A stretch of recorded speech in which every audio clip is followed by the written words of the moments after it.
episode 13, Fire the Golden Arrow, with the Derangers out in public, Princess May playing with a group of random kids, and even getting an apple from a bunny man.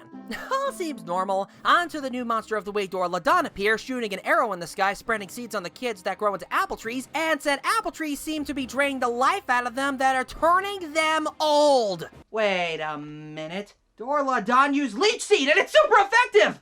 Thankfully, our heroes arrive just in time to intervene against the monster. May, readying to fire her arrow, suddenly has a shift of blurriness in her vision. Yet what's strange enough is that Dorladon seems to be afraid of her. So afraid that it punches her! Genesis 3:15 to you, bucko! It then sends a group of golems after her while facing the others with no trouble. After defeating the clay grunts, she returns readying for another shot. But her vision blurs to the point where she faints to the ground. What the heck happened to poor May? Well, back with Barza, him giving her herbal medicine, we learned that she was poisoned as well as cursed. Our heroes figuring that the apple was the cause, plus that the bunny was a Bandora minion. It's just like the Big Bad Wolf said in Hoodwinked. Never trust a bunny.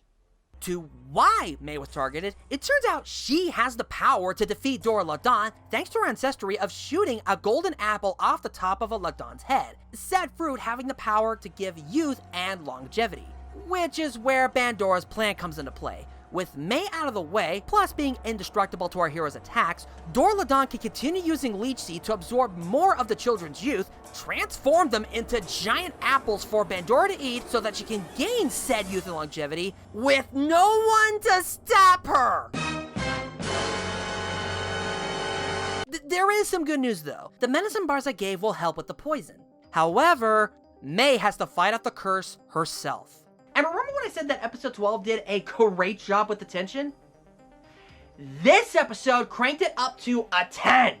With our heroes, after seeing more kids suffer, facing off against Dorladon, showing that indeed, May's the only one that could defeat it as they struggle waiting on her to wake up. With our hero struggling in her nightmare, dodging spears, running from explosions, hanging from a cliff over a fire, being saved by butterflies, and said butterflies in fire representing the kids screaming for help, crippling her with fear.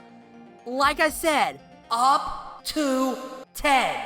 However, after hearing the voices of her friends from the fire and remembering that she too is a chosen hero, she jumps in the fire, returning free from the curse to save everyone from Dorladon once and for all. Man, that leap of faith paid off.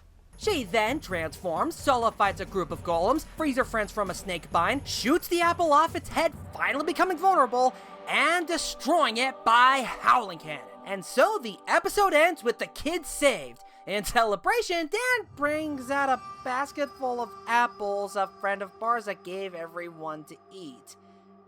Genki letting her know they're safe to eat. Womp womp. Episode 14, Become Small, begins with a dwarf named Don Don wanting a job as an assistant sculptor for Bandora. You know, I would question why he would want to work for an evil woman that wants world domination and destruction, but then I realized if she offered free healthcare, then, hey, I wouldn't blame him. Heck, I'd sign up for it. Unfortunately, he likes sculpting non-scary things, using a magic jar that can contain big items, which the witch is not a fan of. And she's not the only one, as Boy and Dan, seeing the kids off to school safe, good on them on their patrol, sees a young boy named Toshi being ear-pulled and screamed at by his mother, all three terrified. Boy seeing that it's not good to yell at her kid, Dan thinking kids now these days still need that lesson. And his teacher yells at Toshi, calling him an idiot. And this is why Team Instinct is better. Toshi, sneaking out of class, meets up with Don Don, who just got kicked off the moon, and they become quick friends. Toshi, learning about the magic jars, helps Don Don gather a bike, a plane, Tokyo Tower, train, and a building to take pictures of to help him with his sculpting skills. Yeah, they're in trouble. So much trouble that our heroes learn about the disappearances, thinking it's a Bandora plot, and go out scouting. Boy and Dan seeing a boat flying by. Oh, that's just the Jolly Roger making its way back to Neverland. Wait. They follow it as it leads them to our couple of misfits. Toshi, afraid of getting caught for skipping school, and Don Don going along, try to escape. Our heroes follow via car, only to get caught in a jar. Well, ain't that bizarre? And after clearing the air of realizing Don Don's not a Dora monster, Boy and Dan tell them that the items they've collected have many people inside each and every one of them.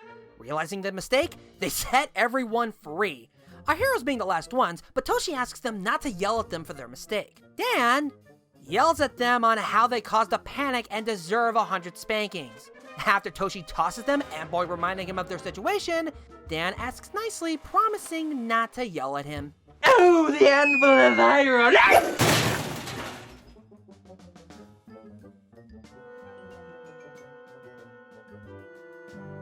Where did that come from?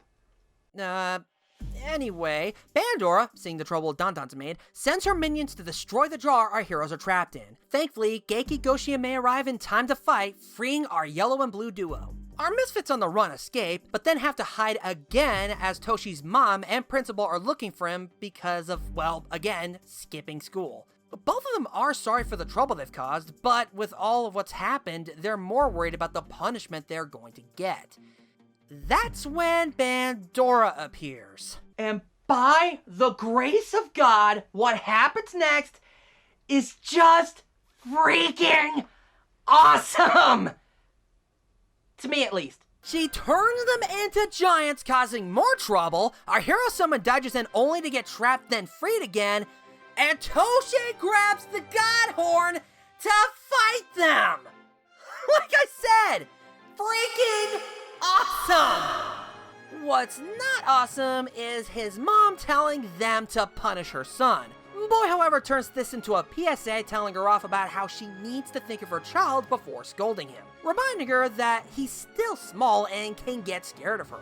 Her finally apologizing to Toshi, and after being heartbroken that he can't go back to his mother wanting to give her a hug, Daijouzen even giving a hug of comfort towards him. Oh my gosh, the feels! Our two misfits want to go back to normal. Bandora nearby is being a butt, calling Dandan a loser. Daijouzen, having one of Dandan's jars, tries to trap the whole Bandora gang, only for her to retreat, having the two return to normal. And so our episode ends with Toshi hugging his mother, to the two friends saying their goodbyes. Dandan giving Toshi a sculpture of Daijouzen as a parting gift.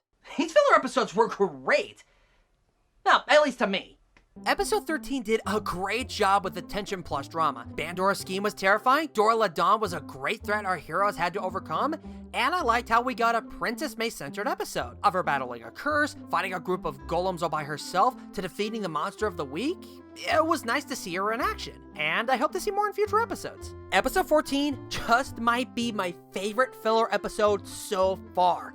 I liked how Toshi and Dandan's problems helped them to become friends. It was great to see a boy-Dan team up again, and the lesson on not to scold your kids too much is a pretty okay message to teach.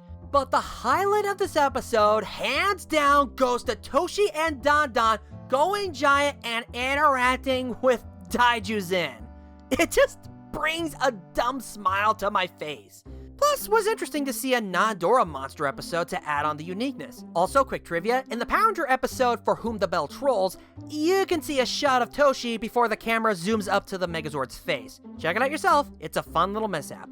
Overall, a good pair of fun fillers. Next time, I'm sadly gonna be busy, so there's gonna be no review later this month.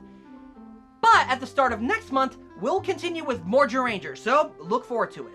But until then, thank you guys so much for watching. May God continue to bless you, and just have a good day.